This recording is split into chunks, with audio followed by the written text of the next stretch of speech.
তাকে মোজন ডুবে দাও না। হাঁটা হাঁটা দাও না। ও আজকের মতো ঠান্ডা এই জীবনে পড়ে নাই। আজকের মতো ঠান্ডা এই জীবনে পড়ে নাই গো। এই জীবনে আজকের মতো ঠান্ডা পড়ে নাই। আমি এখন শুইতে এসে পায়ে মৌজা লাগাবো গো, পায়ে মৌজা দিব। শুইতে এসে ইনকা আরগিন না তুই আরগিন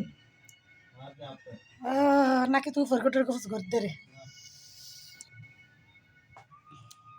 যে পরিমাণ শীত পড়তেছে, ঘুমাইতে এসেও পায়ে মৌজা দিয়ে পড়তে মানুষ ঘুমাইতে হচ্ছে, আমার শুইতে হচ্ছে।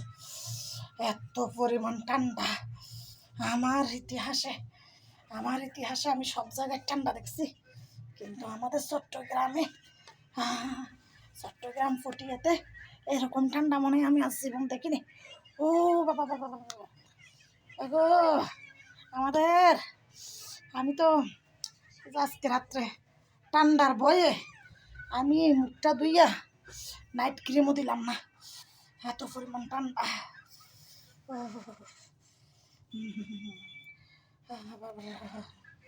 যদি রক্ত খাই ফেলাই এই জন্য একটু মুগিয়া করে দিছি।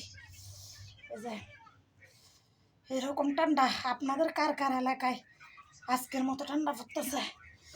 আজকে সকাল থেকে আবহাওয়া খুবই মারাত্মক একটা অবস্থা, মানে আবহাওয়া অবস্থা খুবই খারাপ। তো হয়েছে এই যে একেবারে শীত বান্ধে আলাইছি, দেখেন শীত বান্ধে আলাইছি, শীত বান্ধে আলাইছি গো, শীত একদম বান্ধে আলাইছি। ঠান্ডা আর আমার ধারে কাছে আসবে না বাবা, একটু করে বাইর হয়েছি। ও যে বাতাস আজকে সকাল থেকে এই রাত পর্যন্ত এরকম বাতাস আমার ছোট থেকে এত বড় বয়সে মনে হয় আমি এরকম ঠান্ডা আর দেখিনি আজকের মতো। আমি আর কিছুক্ষণ বাইরে থাকলে মনে হয় বরফে ভেসুত হয়ে যেতাম। আল্লাহ বাঁচাইছে,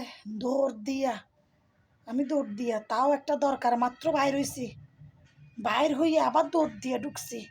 এই কতক্ষণের মধ্যে আমার অবস্থা খুবই খারাপ। এখন আমি লাইভে আসবো, লাইভে আসার আগে আপনাদেরকে ঠান্ডার খবরটা দিয়ে গেলাম। ও আজকের মতো ঠান্ডা আর